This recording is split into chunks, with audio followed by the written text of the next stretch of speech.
ಉಭಯ ಸದನಗಳಲ್ಲೂ ಜೀರಾಮ್ಜಿ ವಿರುದ್ಧದ ನಿರ್ಣಯ ಅಂಗೀಕಾರ. ಜೀರಾಮ್ಜಿ ಬೆಂಬಲಿಸಿ ವಿಪಕ್ಷ ಬಿಜೆಪಿ ಸಭಾತ್ಯಾಗ, ದೌರ್ಜನ್ಯ ಮಾಡಿ ನಿರ್ಣಯ ತಂದಿದ್ದಾರೆ ಎಂದು ಬಿಜೆಪಿ ಕಿಡಿ. ಕಾಂಗ್ರೆಸ್ನವರು ಮುಖಭಂಗ ಅನುಭವಿಸುವುದು ನಿಶ್ಚಿತ ಎಂದ ಬೆಲ್ಲದ್. ಇದೆಲ್ಲ ಸುದ್ದಿ ನೋಡ್ತಾ ಹೋಗೋಣ. ಸದನ ಕದನ ನ್ಯೂಸ್ ಟಾಪ್ 9 ನಲ್ಲಿ. ವಿಧಾನಸಭೆಯಲ್ಲಿ ಜೀರಾಮ್ಜಿ ಕಾಯ್ದೆ ವಿರುದ್ಧ ನಿರ್ಣಯ ಅಂಗೀಕಾರ ಮಾಡಲಾಯಿತು. ಸಿಎಂ ಸಿದ್ದರಾಮಯ್ಯ ಜೀರಾಮ್ಜಿ ಕಾಯ್ದೆ ವಿರುದ್ಧ ನಿರ್ಣಯ ಮಂಡಿಸಿದ್ರು.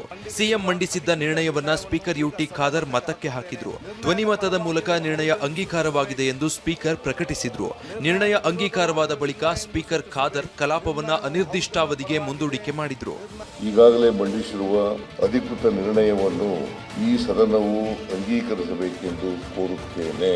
ಮಾನ್ಯ ಮುಖ್ಯಮಂತ್ರಿ ಅವರು ಮಂಡಿಸಿರುವ ಅಧಿಕೃತ ನಿರ್ಣಯವನ್ನು ಈಗ ಸಭೆ ಮತಕ್ಕೆ ಹಾಕುತ್ತೇನೆ. ನಿರ್ಣಯದ ಪರವಾಗಿರುವ ಹೌದು ಎಂದು ಸೂಚಿಸಬೇಕು, ನಿರ್ಣಯದ ವಿರೋಧವಾಗಿರುವಿಲ್ಲ ಎಂದು ಸೂಚಿಸಬೇಕು. ನಿರ್ಣಯವು ಹೌದನ್ನು ಪರವಾಗಿದೆ, ನಿರ್ಣಯವು ಅಂಗೀಕೃತವಾಗಿದೆ.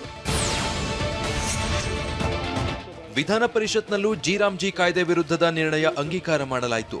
ಸಂಸದೀಯ ವ್ಯವಹಾರಗಳ ಸಚಿವ ಎಚ್.ಕೆ. ಪಾಟೀಲ್ ಮನ್ರೇಗಾ ಮರುಸ್ಥಾಪಿಸುವಂತೆ ನಿರ್ಣಯ ಮಂಡಿಸಿದ್ರು. ಧ್ವನಿಮತದ ಮೂಲಕ ವಿಧಾನ ಪರಿಷತ್ ಖಂಡನಾ ನಿರ್ಣಯ ಅಂಗೀಕರಿಸಿದೆ. ನಿರ್ಣಯ ಅಂಗೀಕಾರವಾದ ಬಳಿಕ ಸಭಾಪತಿ ಬಸವರಾಜ ಹೊರಟ್ಟಿ ಕಲಾಪವನ್ನ ಅನಿರ್ದಿಷ್ಟಾವಧಿಗೆ ಮುಂದೂಡಿದ್ದಾರೆ.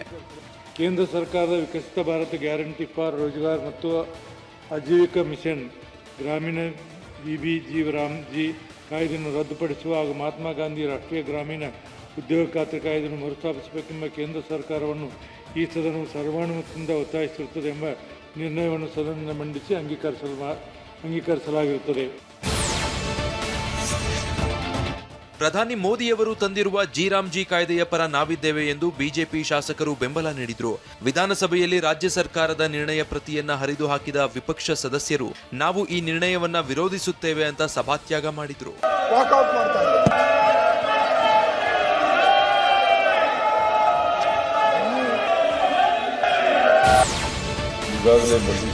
ವಿಧಾನಸಭೆಯಲ್ಲಿ ದೌರ್ಜನ್ಯ ಮಾಡಿ ನಿರ್ಣಯ ತಂದಿದ್ದಾರೆ ಎಂದು ವಿಪಕ್ಷ ನಾಯಕ ಆರ್ ಅಶೋಕ್ ವಾಗ್ದಾಳಿ ನಡೆಸಿದ್ರು. ಸಭಾತ್ಯಾಗದ ಬಳಿಕ ಮಾತನಾಡಿದ ಅವರು 5 ಗಂಟೆಗಳ ಮೇಲೆ ಚರ್ಚೆ ಆಗಬಾರದೆಂದು ನಿಯಮ ಇದೆ. 7 ದಿನ ಮೊದಲೇ ನೋಟಿಸ್ ಕೊಟ್ಟಿಲ್ಲ. ಸ್ಪೀಕರ್ ನಡೆ ಸರಿಯಿಲ್ಲ ಎಂದು ಆರ್ ಅಶೋಕ್ ಆಕ್ರೋಶ ವ್ಯಕ್ತಪಡಿಸಿದ್ರು. ಇವತ್ತು ಅವರು ನಿರ್ಣಯ ಮಾಡಿರೋದು ಅದು ಕಸದ ಬುಟ್ಟಿಗೆ ಹಾಕಿರೋ ನಿರ್ಣಯ. ಅದಕ್ಕೆ 3 ನಯಾ ಪೈಸದ್ದು ಬೆಲೆ ಇಲ್ಲ. ಕಾಂಗ್ರೆಸ್ ಕೂಡ ಹೊಸ ಕಾಯ್ದೆ ಜಾರಿ ಮಾಡಲು ಅನುದಾನ ಇಳಿಸಿತ್ತು ಎಂದು ಬಿಜೆಪಿ ಶಾಸಕ ಅರವಿಂದ್ ಬೆಲ್ಲದ್ ವಾಗ್ದಾಳಿ ನಡೆಸಿದ್ರು.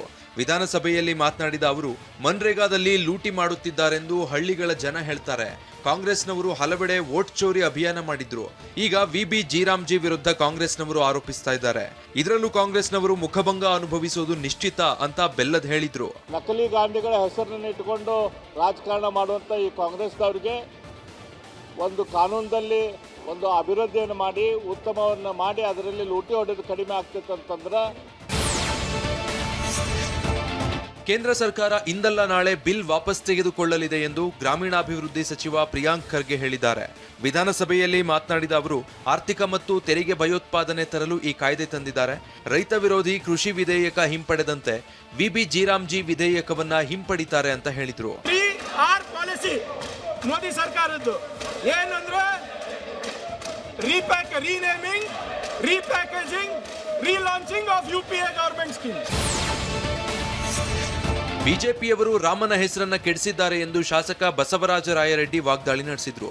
ವಿಧಾನಸಭೆಯಲ್ಲಿ ಮಾತನಾಡಿದ ಅವರು ಬಿಜೆಪಿಯವರು ಮನ್ರೇಗಾ ಯೋಜನೆ ಹೆಸರು ಮಾತ್ರ ಬದಲಾಯಿಸಿಲ್ಲ. ಯೋಜನಾ ಆಯೋಗಕ್ಕೆ ನೀತಿ ಆಯೋಗ, ರಾಜಭವನವನ್ನ ಲೋಕಭವನ ಹೀಗೆ ಕೇವಲ ಹೆಸರು ಬದಲಾವಣೆ ಮಾಡೋದ್ರಿಂದ ಏನ್ ಪ್ರಯೋಜನ ಆಗುತ್ತೆ? ಬಿಜೆಪಿ ಅವಧಿಯಲ್ಲಿ ಹೊಸ ಯೋಜನೆ ತರಲಿಲ್ಲ ಅಂತ ವಾಗ್ದಾಳಿ ನಡೆಸಿದ್ರು. देखो दीवानो तुम एक काम न करो, देखो दीवानो तुम एक काम न करो, राम का नाम बदनाम न करो. ವಿಬಿ ಜೀರಾಮ್ಜಿ ಬಿಲ್ ಚರ್ಚೆಗೆ 2 ದಿನ ಅಧಿವೇಶನ ಮುಂದುವರಿಸಿ, ಆಗ ಎಲ್ಲರೂ ಚರ್ಚೆ ಮಾಡಬಹುದು ಅಂತ ಬಿಜೆಪಿ ಸದಸ್ಯ ವೈಎಂ ಸತೀಶ್ ಒತ್ತಾಯಿಸಿದ್ರು. 10 ದಿನ ಅಧಿವೇಶನದಲ್ಲಿ ಜನರ ಸಮಸ್ಯೆ ಬಗ್ಗೆ ಚರ್ಚೆ ಆಗಿಲ್ಲ. ಸದನದಲ್ಲಿ ಬರೀ ಪರ್ಸನಲ್ ಫೈಟ್ ಆಗ್ತಾ ಇದೆ. ನಾವು ಇಲ್ಲಿ ರಾಜ್ಯದ ವಿಚಾರಗಳ ಬಗ್ಗೆ ಚರ್ಚೆ ಮಾಡಬೇಕಿದೆ. ಅಧಿವೇಶನದಲ್ಲಿ ಯಾವುದೂ ಆರೋಗ್ಯಕರ ಚರ್ಚೆ ಆಗಲೇ ಇಲ್ಲ ಅಂತ ಅಸಮಾಧಾನ ಹೊರಹಾಕಿದ್ರು. 10 ದಿವಸದಲ್ಲಿ ಡೆವಲಪ್ಮೆಂಟ್ ವಿಷಯ ಮಾತಾಡಿದ್ದೀರಾ? ನಮ್ಮ ರಾಜ್ಯದಲ್ಲಿ ನಮ್ಮ ಜನರಿಗೆ ಏನು ಕಷ್ಟ ಇದೆ, ಅದಕ್ಕೆ ಏನು ಡಿಸ್ಕಷನ್ ಮಾಡಬೇಕು, ಏನು ಮುಂದೆ ಒರೆಸ್ಬೇಕು, ಅದು ಏನಾದರೂ ಡಿಸ್ಕಷನ್ ಮಾಡಿದ್ದೀರಾ? ನಿನ್ನೆ ಬೆಳಗ್ಗೆಯಿಂದಲೇ ಆಡಳಿತ ಪಕ್ಷದ ಸದಸ್ಯರು ನಿರ್ಣಯದ ಮೇಲೆ ಚರ್ಚೆ ನಡೆಸಿದ್ರು. ಕಾಂಗ್ರೆಸ್ ಶಾಸಕರಾದ ಎಚ್.ಎನ್. ಕೋನರೆಡ್ಡಿ, ಶರತ್ ಬಚ್ಚೇಗೌಡ, ಬಸವರಾಜ ರಾಯರೆಡ್ಡಿ, ಸಚಿವ ಪ್ರಿಯಾಂಕ್ ಖರ್ಗೆ ಕೇಂದ್ರದ ವಿರುದ್ಧ ಬಾಣ ಬಿಟ್ರು. ಕೋನರೆಡ್ಡಿ ಅವರೇ ನಿಲ್ಲಿಸಿ, ಸಾಕ್ ನಿಲ್ಲಿಸಿ. ಯಾರು ತಂದವ್ರೆ ಆ ಕಾಯ್ದೆನ ತಂದಂತವ್ರು, ಆ ಕಾಯ್ದೆಯಿಂದ ಇರ್ತಕ್ಕಂಥ ಶಕ್ತಿಗಳು ಸಂಪೂರ್ಣವಾಗಿ ಸಂವಿಧಾನದ ವಿರೋಧಿ ಶಕ್ತಿಗಳು. राम का नाम बदनाम ना करो, देखो ओ बीजेपी दीवाने दोस्तों, ये काम न करो, राम का नाम बदनाम करो.